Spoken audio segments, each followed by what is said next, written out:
These slides are publicly available on my GitHub account if you'd like to follow along or revisit them afterwards. I don't know.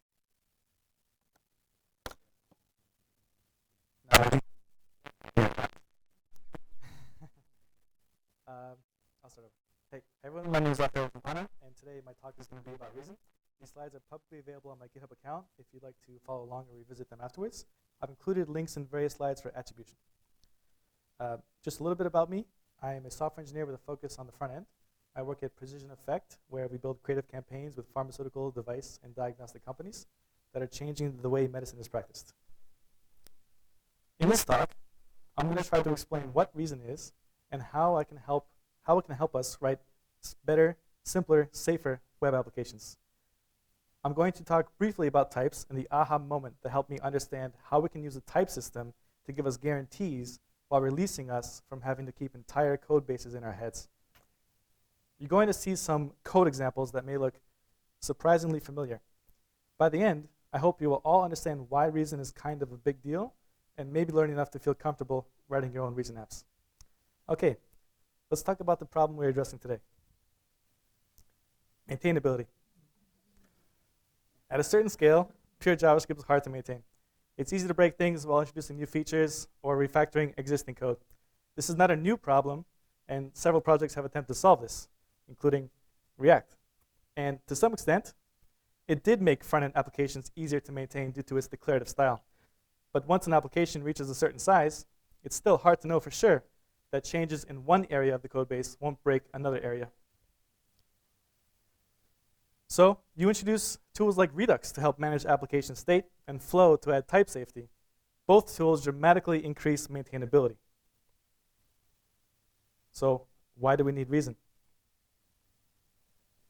React.js was a stepping stone to Reason. Jordan Walk, the creator of React, started the concept of Reason before React. At that time, the compiled to JavaScript landscape was not as mature as it is now. Additionally, when the idea for React was first prototyped in SML, a cousin of OCaml, the JavaScript community was not ready for a functional paradigm. 4 years later, they now believe the time is right for Reason. So what is Reason? Reason is a new syntax for the OCaml language. This isn't a complete definition, but we'll get there. First, what is OCaml? OCaml is a general-purpose language with an emphasis on expressiveness and safety. Developed for more than 20 years, it has an advanced type system that helps catch your mistakes without getting in your way. Flow was written in OCaml, but OCaml's type system is not just for tooling. It is a sound type system, which means it is guaranteed that there will be no runtime type errors after type checking.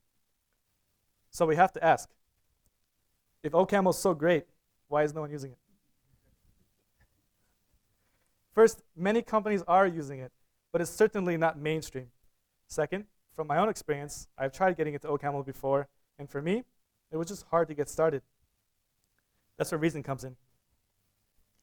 Reason's new syntax for OCaml is meant to be welcoming to JavaScript developers. And Reason isn't just a new syntax. It's also a set of tools, or a tool chain, that makes it easy to get started. With Reason, we can target both JavaScript and native platforms, Assembly, iOS, Android, and even microcontrollers. In this talk, I'm going to focus on the JavaScript side of things, but it's nice to know that OCaml's reach is quite far. Let's explore a bit further. Excluding syntax, Reason and OCaml are the same. In fact, here's a tool that lets you input either Reason or OCaml syntax, and it will automatically convert to the other, as well as show you the compiled JavaScript output. Here's a function greeting that accepts a name and returns a string. Also logs it to the console. And here's the compiled JavaScript. It's pretty cool, and it shows how readable the compiled JavaScript is. But how is this compiling in the browser? BuckleScript, Reason's partner project, compiles OCaml into pretty readable JavaScript. It's part of Reason's toolchain. BuckleScript compiled itself into JavaScript, and therefore it can compile OCaml into JavaScript in JavaScript. But wait, there's more. Reason React, a safer, simpler way to build React components. Reason React is a library in Reason that binds to React.js. It's not yet in re-implementation of React.js. You write Reason React, and the compiled output is React.js. It's also easy to integrate with your existing React.js apps. But is this production ready? Should I use this now? 50% of Messenger.com's UI components have been converted to Reason. A complete build of the system using the BuckleScript compiler takes about 2 seconds. Incremental builds take about 100 milliseconds. Reason has been investing and continues to invest in Reason. Facebook has been investing and continues to invest in Reason. A new version of Reason syntax is estimated to ship in about another week or two. This new syntax is going to look even more like the JavaScript we know and love. And there will be an automated upgrade script to convert your code base into the new syntax if you want to jump in now. Let's talk about interop. Let's say you have some really cool JavaScript you would love to use in your Reason app. Well, I'm pleased to report that BuckleScript makes interop with JavaScript easy. It looks a bit weird at first, but you get used to it. Here's an example showing how we can bind to JavaScript math.round function. This is basically telling the compiler to trust the types we are assigning to this function. It takes in a float and returns an int. And here's the compiled output.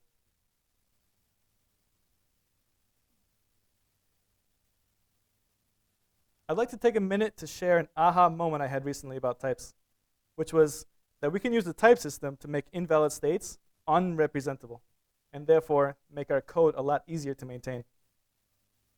For example, let's say we have a survey app. A survey has questions and answers. Okay, so we can define a type survey that has a list of questions and a list of answers. Option string means that there could be a string or there could be nothing. The problem with this type definition is that it allows invalid states. For example, it's entirely possible that we have more answers than questions. Having more answers than questions in a survey is an invalid state. Now you may say, listen here, I wrote the code, and I know that there's no way we could have more answers than questions. And maybe you're right, but I can't know for sure without looking at the code. You may let me know that the code base is backed by tests. Still, can't know for sure because it's possible that we missed a test or made a mistake somewhere. Because this type definition allows more answers than questions, this forces me to keep a lot of the implementation details of the code in my head. Ouch. Since we're already using types, let's offload this work onto the type system. Let's make this invalid state unrepresentable. Type survey is now a list of question and answer pairs. Now, with this definition, we can't have more answers than questions. There's no way to represent that invalid state given this type definition. Let's realize what this gives us. I no longer would have to check the implementation to know that there aren't more answers than questions. If the code compiles, then I know.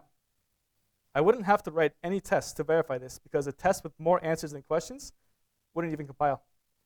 Instead of spending hours going through code, I have my answer simply after reading the type definition. That's a big win for maintainability. All right, let's find out how easy it is to get started with Reason. First, we need to install BuckleScript via npm. Let's configure our editor so that we can see types, IntelliSense, and compiler messages right in our editor. Here's a link to get started. On a side note, you can also use Reason for React Native apps. Next, we have a few options if we want to start with a project template. Do we want pure Reason, a bare bones Reason React setup, or create React app? Let's go with create React app.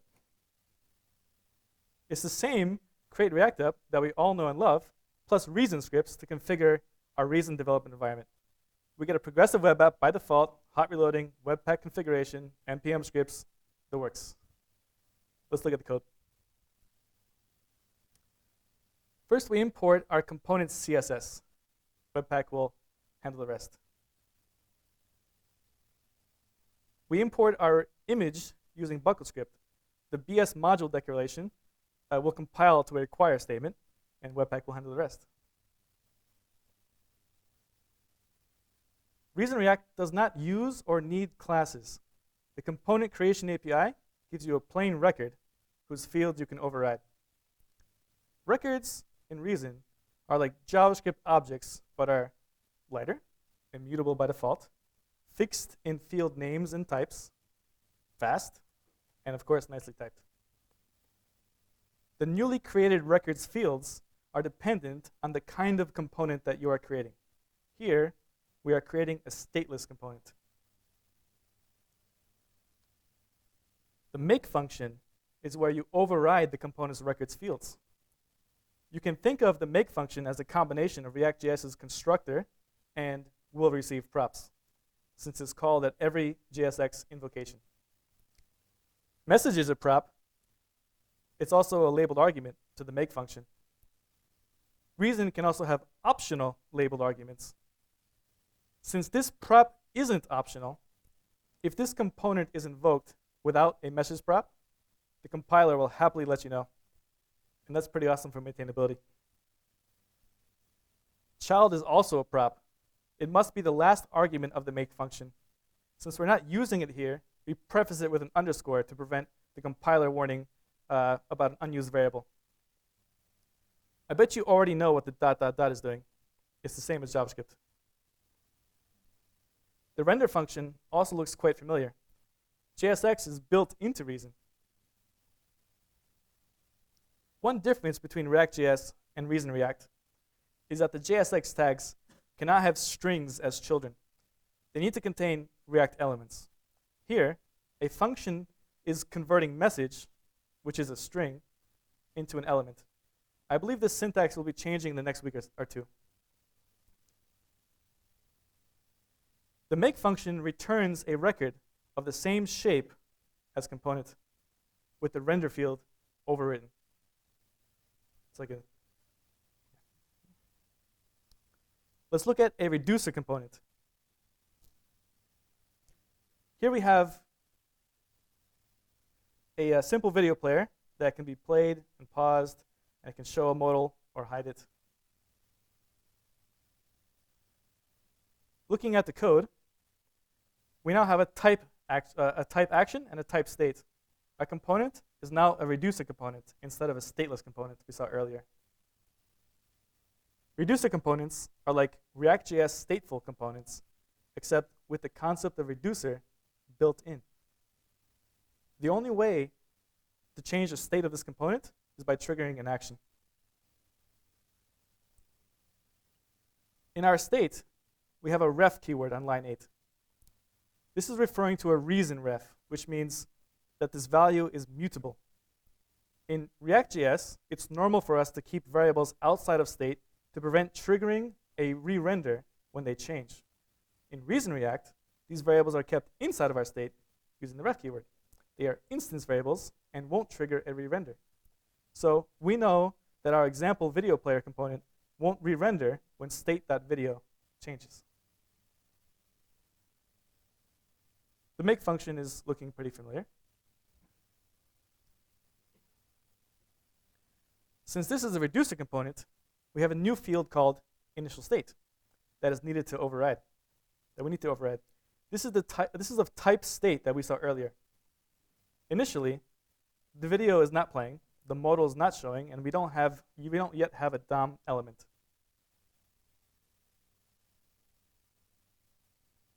The reducer takes in an action and the current state and returns a new state, just like Redux. One difference between Redux and Reason React is that action, state, and reducer is local to a component. One downside is that you would need to pass props down to leave components. We regain the ability to have all of this stuff in one file, and if a prop is missing or incorrect somewhere, the compiler will tell us.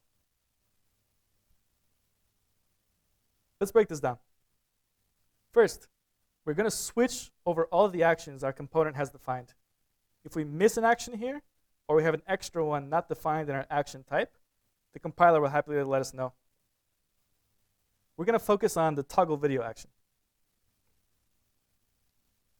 So if the video is currently playing, pause it. Here, we are switching over the contents of state.video's ref. remember that state.video is of type ref option DOM element. Since it's an option, we could have a DOM element, or we could have nothing. ReasonReact forces us to handle the case where we don't have a DOM element. That's also great for maintainability. Lastly, we return the new state based on the current state.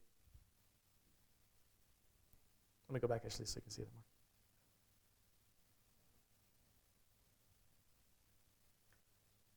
But we don't have to return a state if we don't want to. We have 4 options. We can say ReasonReact no update, which we don't have to pass in anything after that. We can pass in a new state with update, or with update with side effects, or we can just do side effects.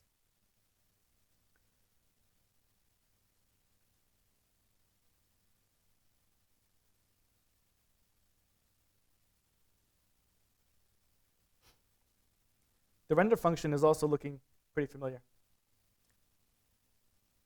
Except now, we can see how we trigger actions. Since ReasonReact is just another way to write React components, we can expect a lot of the concepts like React refs and dangerously set inner HTML to map over nicely. Note, JavaScript booleans and React booleans are not the same. Here, we're using a JavaScript boolean for the loops, the video's loop property.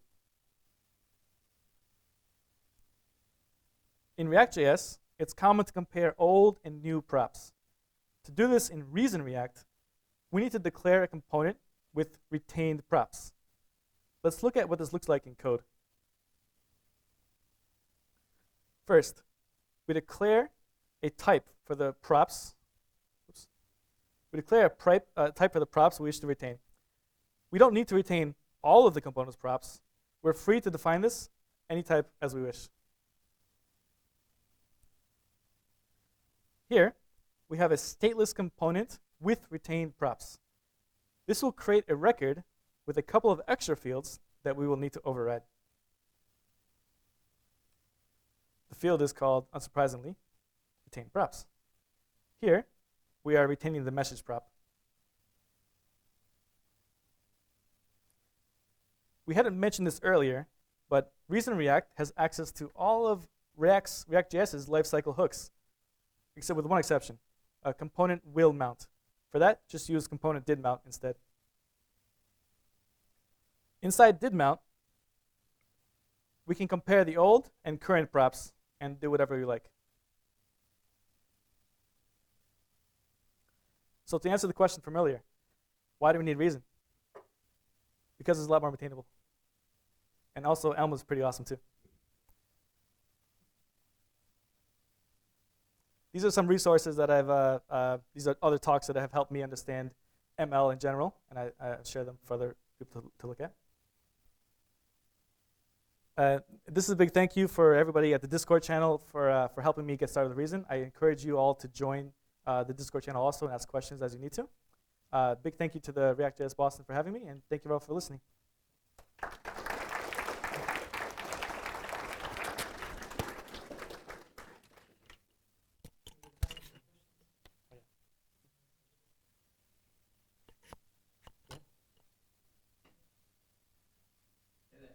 How you doing? So given your last slides there, I was just curious, since you use React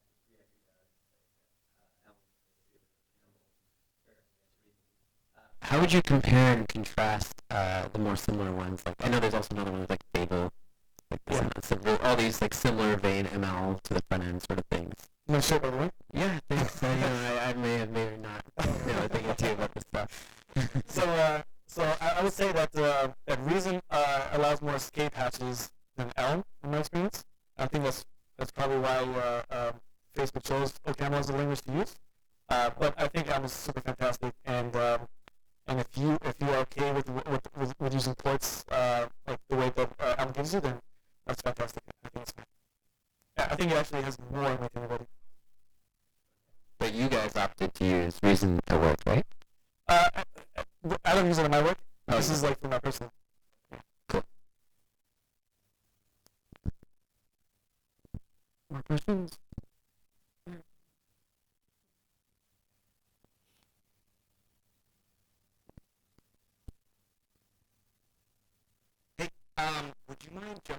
that slide of the different user types. Yeah. You had mentioned there was, so you had different types, and there were some that you could return the next state from, but there was also some where you could use side effects. Yeah.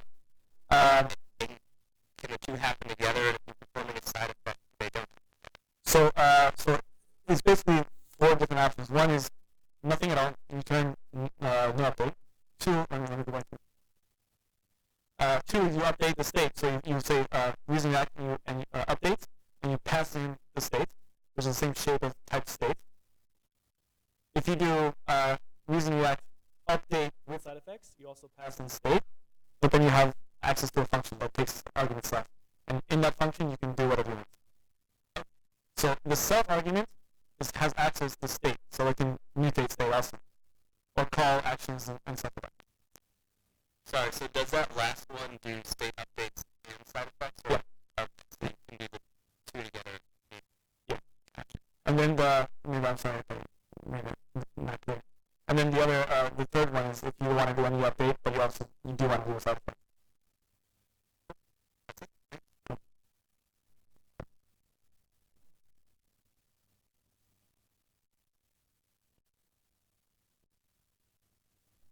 Nice. Reason's just a syntactic layer of OCaml. How does Reason play with OCaml's kind of ecosystem? So I don't know, to be honest, like exactly how well it plays. I know that you can use OCaml's whole entire ecosystem. How to do it? But if you ask us in the Discord channel, you will have really good answers.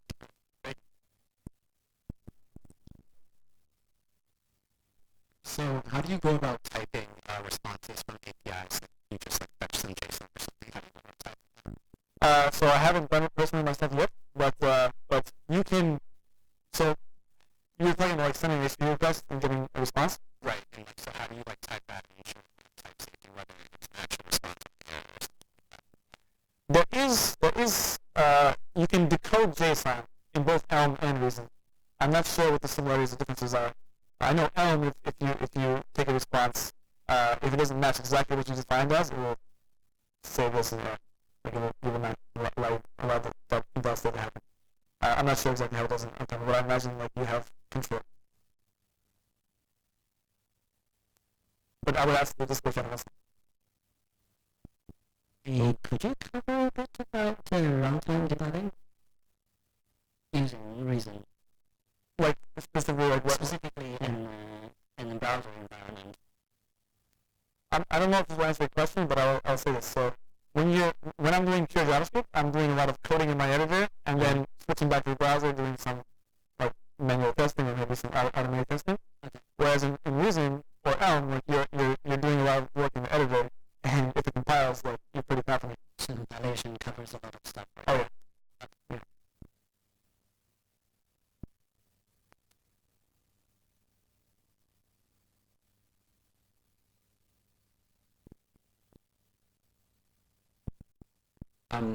Is there why use Reason instead of just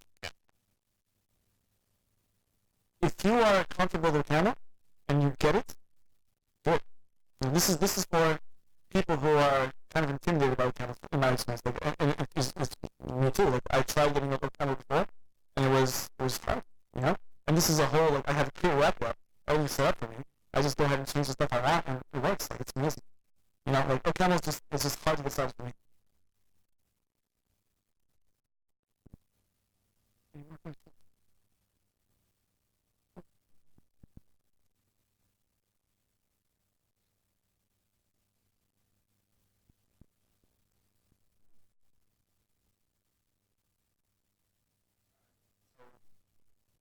You mentioned that there's guaranteed no type errors with ReasonML, but I'm assuming that there's still a possibility of runtime errors.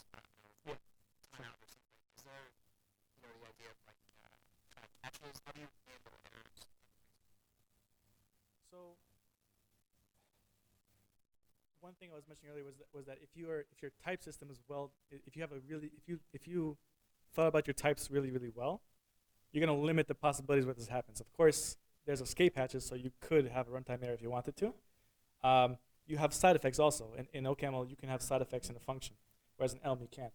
So Elm guarantees there's no runtime errors in general, where OCaml can't because it's a much more it's not a pure functional programming language. Yeah. As far as how to deal with that, I mean, I don't know. We'll find out.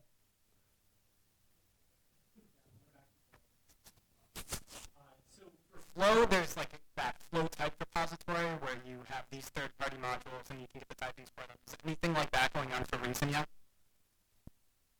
I don't know, but I imagine if you have some module that defines types for, if you have types defined for something, I imagine there's going to be something eventually to map into Reason types. But I do know that there's a script that will take a JavaScript file, do all of the boilerplate work for you, and then ask you just to put the types in.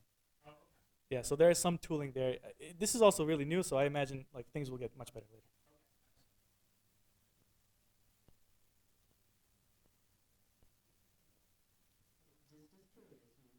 Mentioned in the blog post that you posted in a meetup page that Reason is more secure. A Reason app is more secure than a React application. So could you explain a bit? Secure? Did I say secure? Yeah, you said secure. I don't remember that. Okay. I mean safer as in you have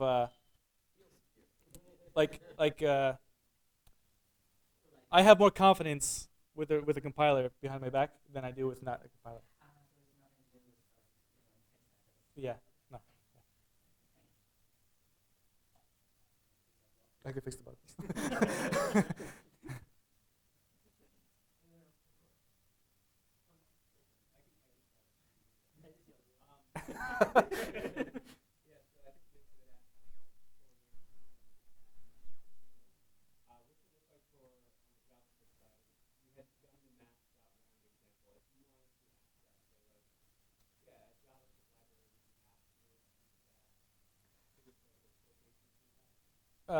So BuckleScript already does provide, that example I did is just to show it, but that's already part of BuckleScript. It's js.math, and then you have all these math functions.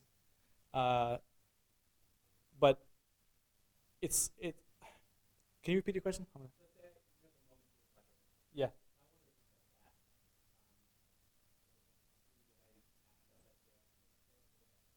So what I would do, at my knowledge right now, is I would define I would make bindings to certain functions in that API that I know I'm going to use. Maybe not the entire thing, just the function I'm going to use. And then if you want to publish it, then yes, you got to do the whole thing. And the people are doing this too. People have made bindings for Express and Glamour and a bunch of different things. And it's gonna be, if you want to do that for a moment, you're gonna be a hero.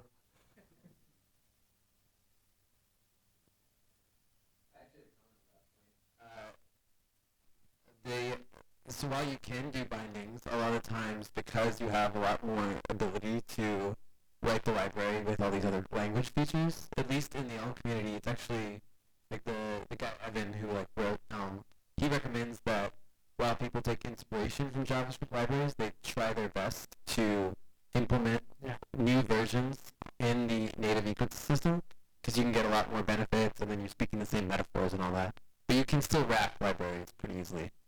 And at least in Elm, the way you do it is you treat the library as a service, and it's kind of like you're showing out to it and then wrapping it in a try-catch in case there's a problem.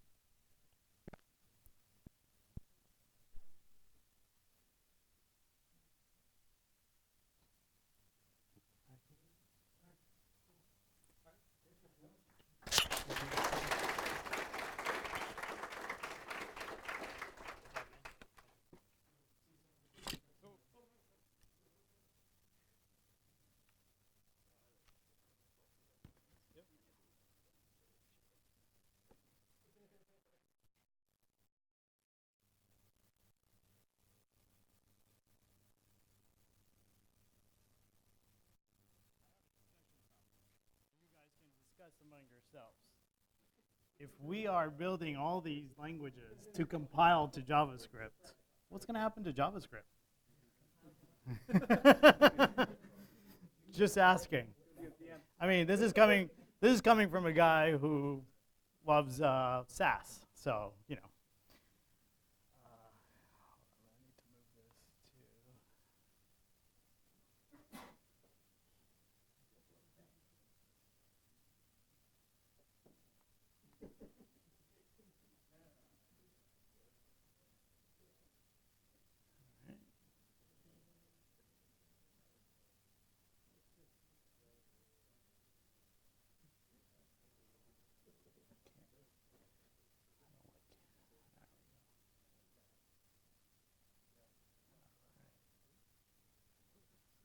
Awesome. Thank you. Oh. Pour it in. Yes, that's me. Thank you. Well, thanks, Wayfarer, for hosting this, and Jeff, who's not here, for setting up this meeting. But what I want to talk about today is how to un-bloat your SDLC. Well, a little bit about me before I get started on the topic. CEO of a small consulting firm called Spiria Boston. We, as I mentioned before, we do software and hardware consulting. We do build connected devices, and by connected devices, we do some consumer stuff, gadgety stuff, but mostly around medical devices, and we've done some ag tech products and some energy products. And when I'm talking about connected devices, I'm talking about we actually build a physical product. We put all the chips and everything together for the client, things like that. My background myself, I've been a software engineer since 1998. I specialize in front-end development. I've done everything from building JSP pages to doing Angular and React and Vue.js. Big fan of the open web and sharing of experience, and I have a nice little family. I'm a father of 3 lovely little kids. So, un-bloating your SDLC. We've all confronted this. I've seen it in plenty of examples of places that I've went to, from small companies to large companies, and seeing how the time to when the idea comes to fruition to all the way to time to production, there's a lot of waste that happens in between. The examples of it that I've seen is agile development that is not truly agile. I've seen people create a pre-waterfall system before the sprint, and then they go through their sprint, and then you see a post-waterfall system on the other side. We questioned quite a bit of those things as we went along. Slow QA cycles, that has to do quite a bit with the communication between developers and QA. Sometimes the documentation that comes out of developers that go to QA is kind of missing. The communication that comes from QA back to developers is missing. My favorite is when they say, well, the QA bug is, well, it's not working. I don't know what that means. We need more detail on that.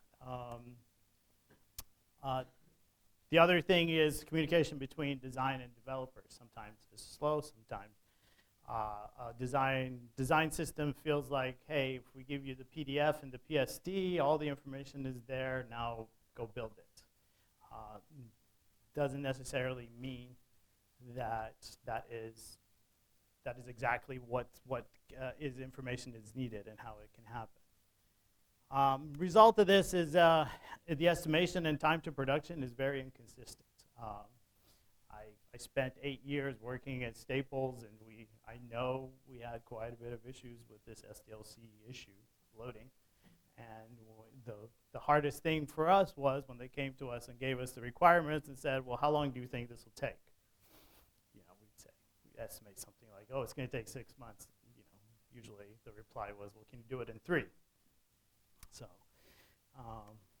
this always seems to be the case. Now, is there a solution? So there's the process starts with looking at all aspects of SDLC, all the people that are contributing to the SDLC, and not just the developers. I know it's called software development lifecycle, but the contributors to that are from all different areas, starting from product owner, going all the way to designers, developers, QA, DevOps. So those are the areas that I think need to address these issues. The obvious thing of better communication among teams, that may or may not be there. Communication between product owner and developer. Communication between designer and developers. Communication between developers and QA and developers to DevOps also. The goal is to shorten that software development lifecycle. Agile was introduced for that, but Agile has its issues. I'm not a huge fan of Agile, and that's another discussion for another time. We can talk about that. But one of the things that I feel like can help in this process is component-based SDLC. Not components-based development, but component-based SDLC. What I mean by that is that this components-based thought process is not just within the development world. It's within all the people that contribute to the software development lifecycle. So what that means is component-based SDLC by itself is not a solution.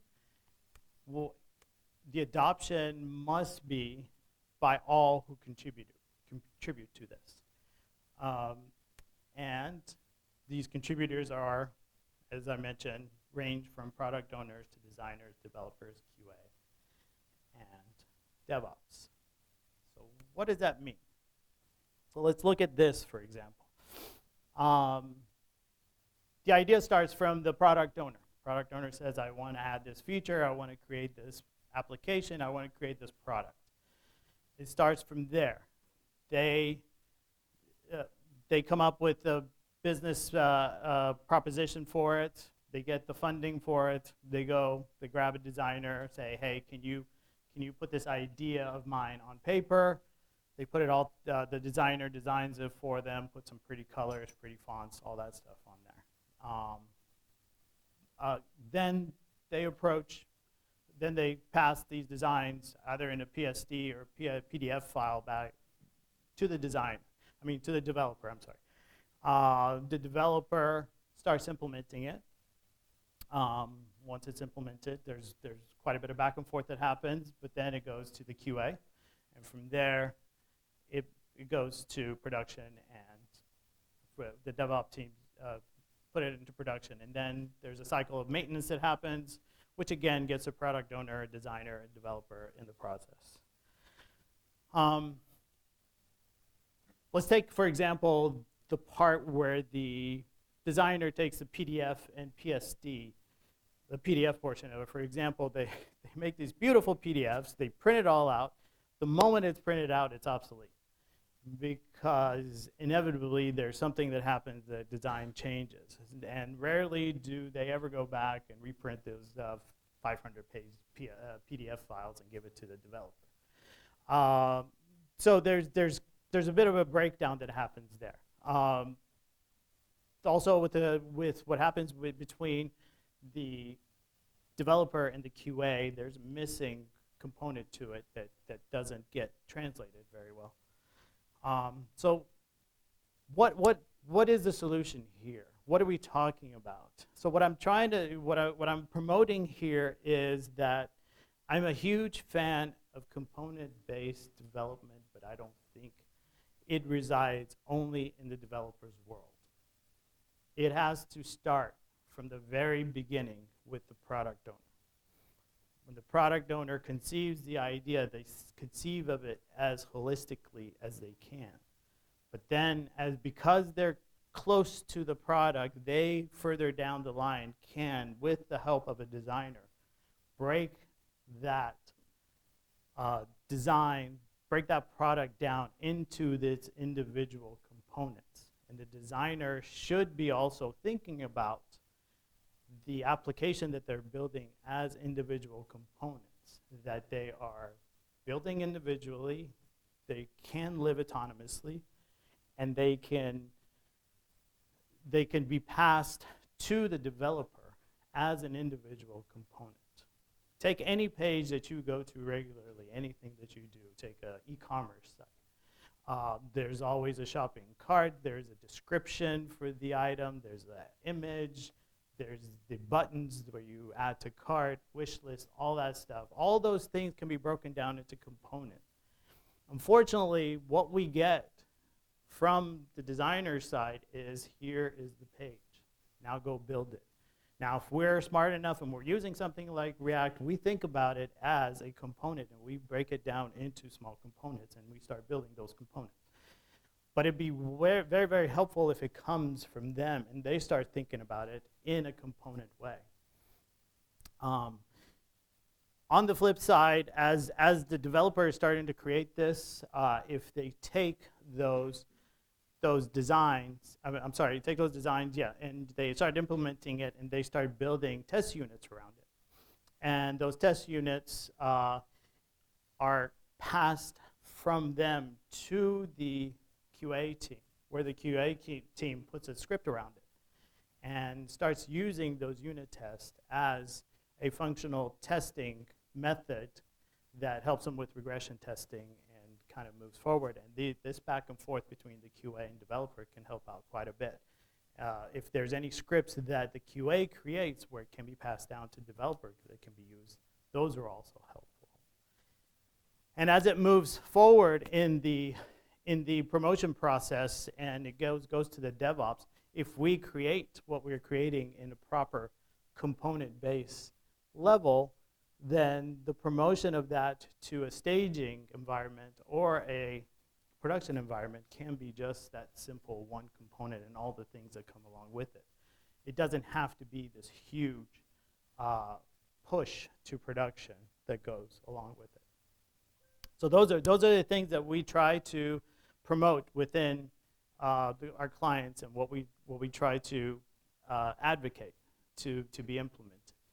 I have to admit, getting people outside of development, designers and QA, and even product owners to adopt this has been very challenging, but it hasn't stopped us from trying. Now, there are some tools available that allows you to sort of, in a roundabout way, build this workflow that builds these components for you and takes it along. Design systems are pretty good. I'm a big fan of those. They help kind of build a workflow between designers and developers. I don't know if you guys are familiar with Pattern Lab. Brad Frost created that. It's an excellent design system that helps you, whether you're a designer or developer, break down the system into its components. And we'll talk about that a little bit. Storybook is also one of them that helps out quite a bit. In the component testing part, as I mentioned, TDD and BDD are great approaches to have to kind of build unit tests around these components as you're building it, and it can be shared between the QA and the dev team. The component-based development, in my opinion, is not restricted to the front end. It can, in the form of microservices, it can be implemented on the back end, creating those micro ecosystems that contain its own independent language, whatever you want to choose, Java, Go, Scala, whatever you want to, and whatever database you want to choose to put around that. You can build these ecosystems and have these services created and do it. One of the mistakes some people make is they try to create a service that's a one-to-one advocate for a component on the front end, and that's not always true and not always recommended. So let me show you what I'm talking about here a little bit. Oh, it'd be nice to have. What do we have for?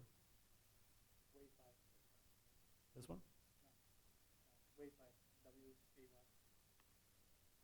And What's the? Do I know that? I can't see that. They're expecting me to see that. Ah. It's only like Yeah, they could have made it a little smaller, but.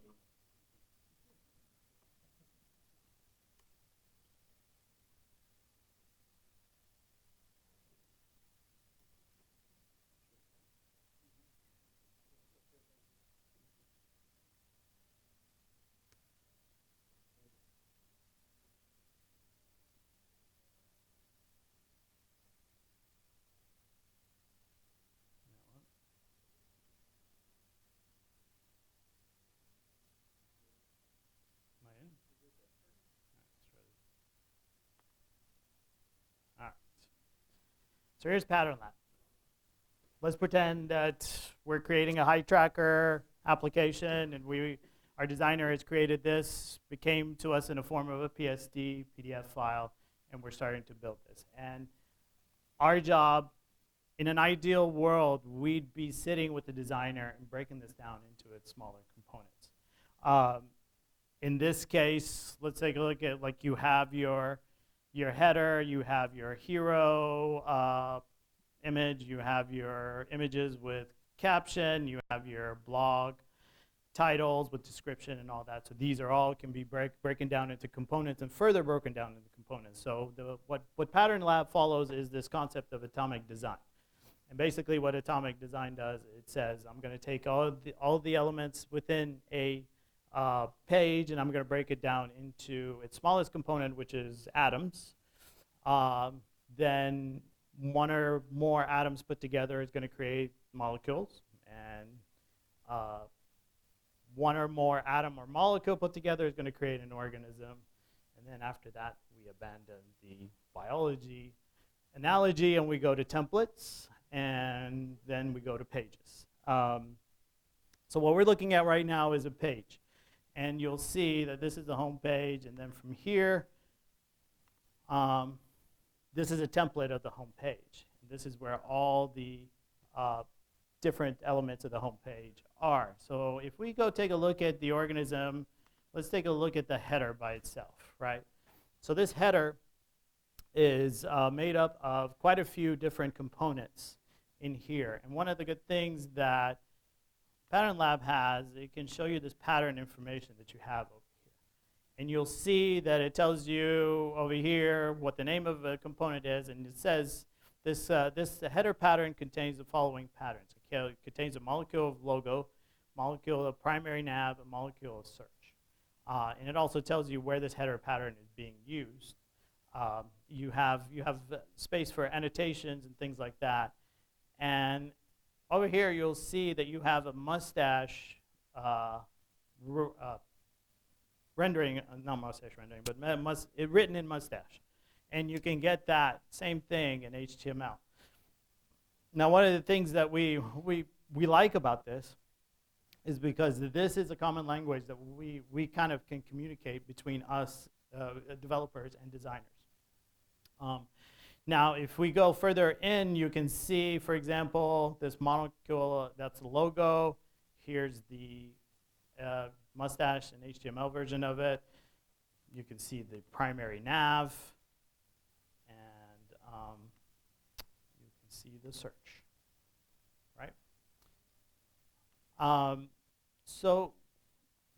Then from here, now the result that comes out of Pattern Lab is HTML and CSS. There's no JavaScript in here. There's no animation. There's nothing like that. That's done on purpose. You want to kind of keep those out because you can probably put JavaScript in here, but at that point you're just building the site in Pattern Lab. Why do that, right? So this is just basically a communication form between designers and developers. I want to show you.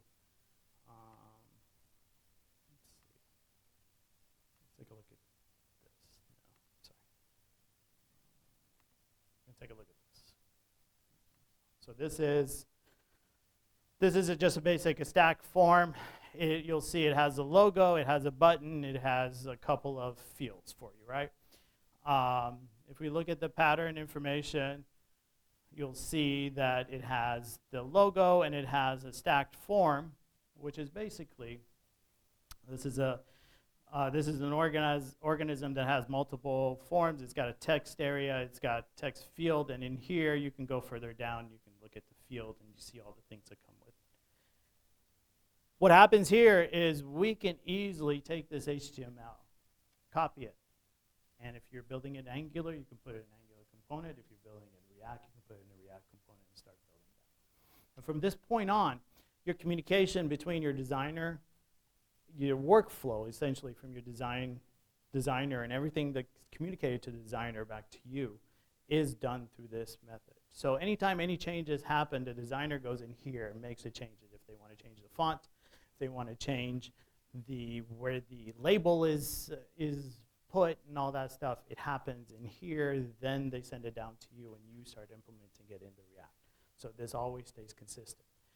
And what we've done here, you'll see that we took this exact same thing and we created, from that we took the code, took the HTML, you put it in button.jsx, we took the logo, we put it in here, we took the field, we put it in here, and then we put it all together and we created the login. And that continues your workflow. And it helps with that. And as you take your component base and you move it along, you'll see that these components, as you're building it, they're autonomous, they can live on their own, and they can continue down the line. The great thing about Pattern Lab, we've done a few projects where communication between all the different teams is very important.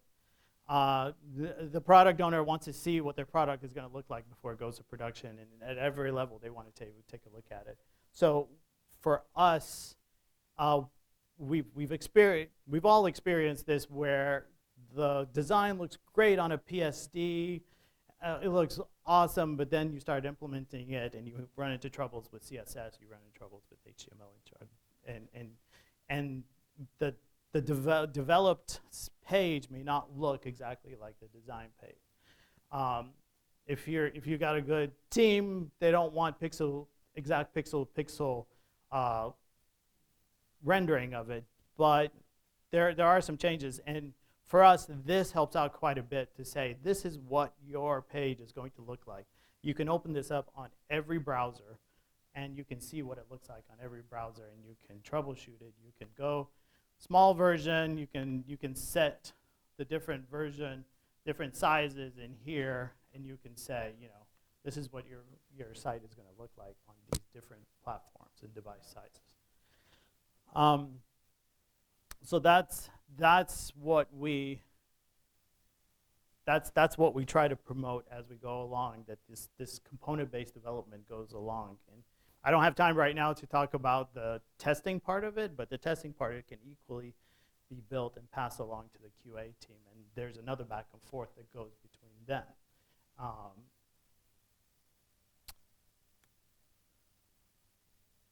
So I usually like to end each presentation with kind of a non sequitur. So we'll end it with this, where intentionally trying to lose at game of rock, paper, and scissors is just as hard as trying to win.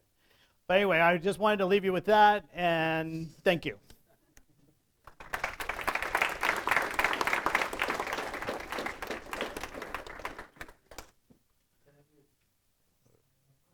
You seem to have all the questions. I was checking it out. I don't know while you were talking. It's pretty cool. Yeah. Have you ever used React Storybook at all? Yeah, I have. Actually, I've seen that. No, I have not. Okay. I was just going to ask if what your experience with that was.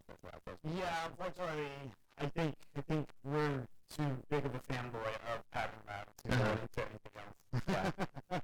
But we've used it on a couple of projects, and it's been very fruitful for both the designers and the developers. Cool. Yeah.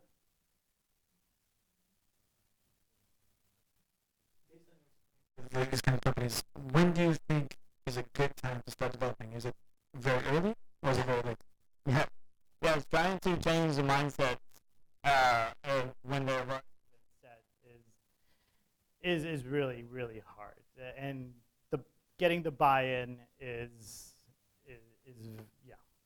But it kind of depends on the client and which part there are. If we're brought in to say, holy crap, we've been trying to develop this thing and we've spent 6 months on it and it's a year away, how can you help us? Then at that point we can introduce all these different things. You can introduce it starting from development and going out. Like the developers can easily take Pattern Lab and start using it without the designers involved. But at one point, we've seen it where it started with the development and kind of spread out, and we've seen it where the developers put everything in Pattern Lab, then they took it to the designers and said, hey, how about we try using this, and actually have wowed them into using it. So it's a possibility.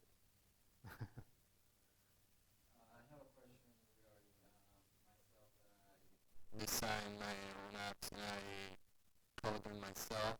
Mm-hmm. Like, what do you have any advice to the design part, and like, what is something that people are doing their job by themselves have to look for? Well, so you have the advantage of knowing what you're designing and how you then later on you're developing it. So, and you have the advantage of knowing what each working part is going to do. The other reason that we advocate this component-based development is because as you're looking at individual components, you're seeing all the repeating elements that you're using over and over again. And you not only are going to start reusing those elements, but you're going to make a concerted effort to make them consistent. I've worked on several projects where we've had different headers for different parts, where there was no rhyme or reason for why the font was different or the color was different for one header in one page and the other. So these consistencies, as you start thinking about them in autonomous, repeatable components, where you can reuse them over and over again, then you can see it. We did a redesign for Harvard Business Review, and the landing page that you go to, you'll see there's different topics that from their articles and things like that are in there. But then on the designer came back and we had a search result, which basically gave you the same thing, but the design started looking inconsistent. So we went back to them and said, well, on the home page we use this, here's how the articles are, here's the image, here's the description, here's the title and all that. This looks different over here. Why? They, A, didn't have a good reason. B, they just said, yeah, you're right, why don't we just reuse this? It helps quite a bit, especially if you have multiple designers, multiple developers, and they all try to keep everything consistent and look at it as a reusable component. And so it helps out, since you know you're designing and you're developing, you have pretty much all the assets in front of you.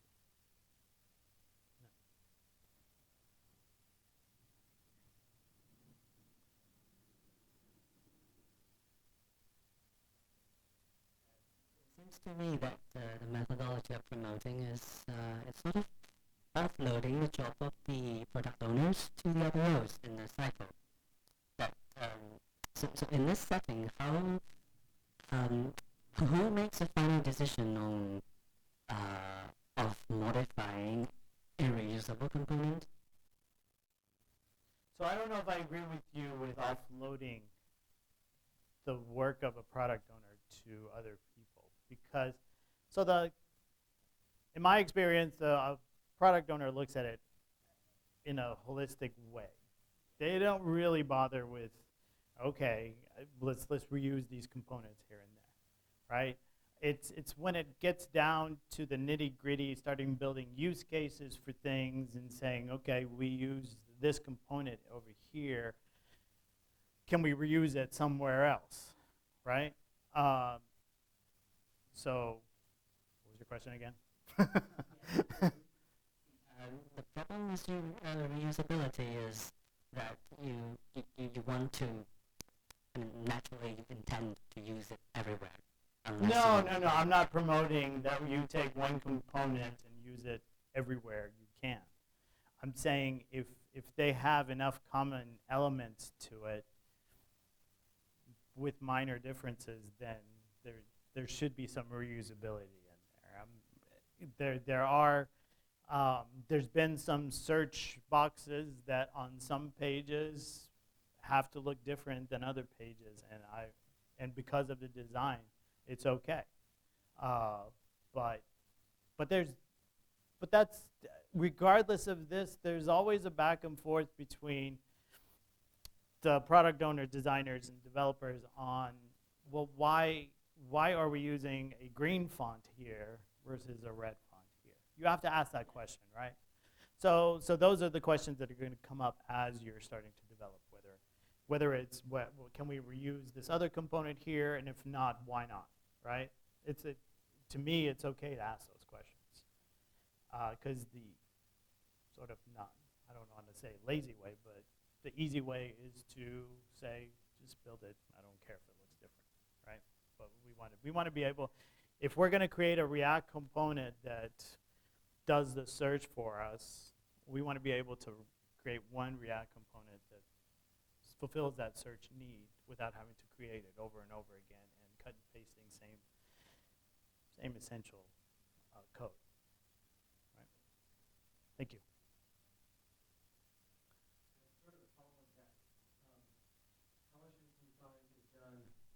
Up front. So like the design up front, deciding what's going to be a component and what's going to be reused versus doing it while you're developing, kind of like a refactoring approach. Ideally, it should all be done up front. That's the ideal situation. Going in back and refactoring is always very hard. But that's, I mean, the sort of the inspiration for this talk was when I started using React, and I had a previous talk before that about my sort of hatred towards frameworks and the love of smaller libraries. I believe that we've sort of gone to the deep end of putting this whole slew of things in a framework where that framework can easily be broken down into smaller libraries that can be used as you need it. I should be able to use a routing that comes out of Angular along with building my view in React without having to download the entire AngularJS framework and putting React in there too. So, but that's another talk. But in general, most of these going back and refactoring, easiest way to do that is to clone your current site and just refactor it on the site and then merge it back in. It's never. That's why we promote it from the very beginning versus we haven't had much success going into existing companies and saying, all right, you need to remove everything and we're going to componentize stuff. If they already have not done that, it's hard to do. Seems like the idea that kind of like if you're working on a greenfield thing, sometimes you can sort of like play Bejeweled with your components. Like you build a couple, and then you're like, oh, these three are the same thing, and you merge them into one. Well, we also have problems with greenfield and starting from the beginning where they want to get out a prototype. Let's get it out. I don't care if it's componentized or not. Let's just get it out, right? And they may save at the beginning, but they pay for it down the line. So it's a give and take.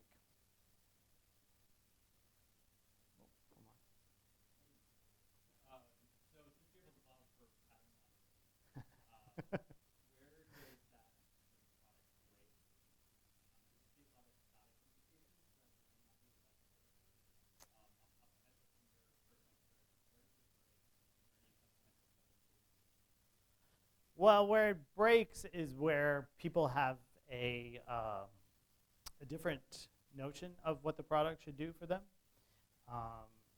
Like I said, it doesn't have any JavaScript, and it shouldn't have any JavaScript. People wanted to see what happens if or if there's any animation in there. I want to see the animation and all that stuff.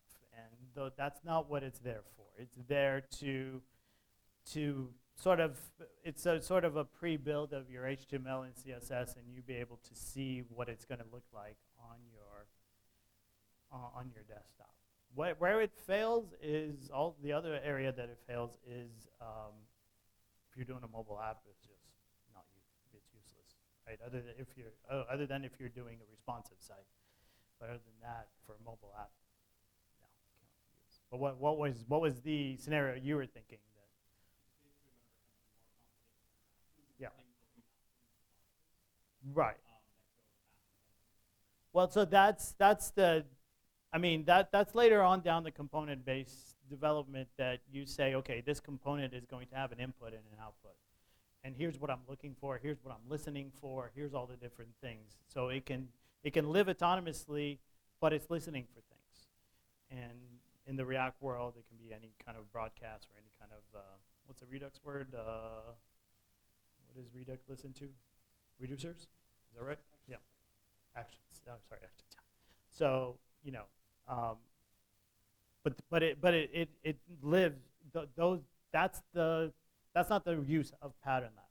Pattern Lab is just static, and to me it's an evolution of old style guides that designers used to make it all pretty, and here's how you use this component, here's how you build this and all that stuff. But it's kind of evolved from that to this where you have annotations and you have all these different things that you can put together.